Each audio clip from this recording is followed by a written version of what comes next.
มันเศร้าตื้อแท้แดดเศร้าเนี่ยเราละลายนั่นปลาตุ๊กของปลาตาขาจะตักขามันเนี่ยได้จบขนาดตีกันไว้จบมันก็ต้นได้เนี่ยค่ะก็เป็นหน่อยต้องไปกันเลยแต่มันเต็มเลยเดี๋ยวมาเดี๋ยวกินกันเด้อกินอาหารเด้อมันปวดคนเป็นกำลังใจตัวกำลังใจนะเขาแห้งเลยเลยถึงตาตัวเล่นทันเล่นอยู่ถึงค่ำก่อนมาจะเที่ยงจะตีหาโมงเลยไม่เหนื่อยกินข้าวแล้วดังไทยเห็นอะไรอยู่แล้วก็แห้งใช่ทานเขาทานนั้นเขาทานมุนไทยก็หนุนบอกว่าเราทานก้อนมาใส่มุนเราทานแต่คุณยายน้ำขนาดคุณนึกบอกแต่ว่าเรายกกินไปนี่ด้วยเราขนาดใส่มุนไทยนะบอกคุณยายด้วยยกกินให้เหนียวได้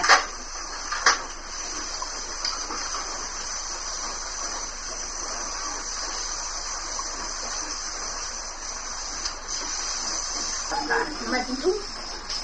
มากินทุกหมดนี่นะคะมันชอบน้ำมาเอาสอบเลยมาเห็นมันสูงเลยค่ะมันชอบพวกกินเลยค่ะหัวยากินไงเด้อตักไงหรอกินพกเหรอมันจะไม่ตกหรอจะไม่ตกหรอ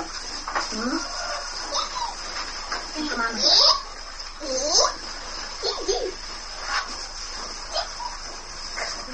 อย่าเฮ็ดเด้อนะตามเร็วอย่าต้องพิล้มนะลงมาเอาไปนะคะเอาขาทั้งตัวก่อนนะกระต่ายอยู่ใส่กระต่ายท้องตัวอยู่ใส่นี่กระต่ายตักเลยจะไปเกือบกินนะตักไปเกือบกินกระต่าย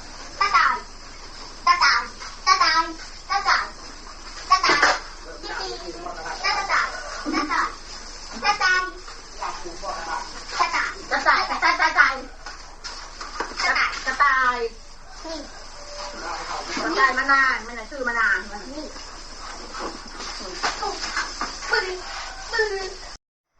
ไหนดูก่อน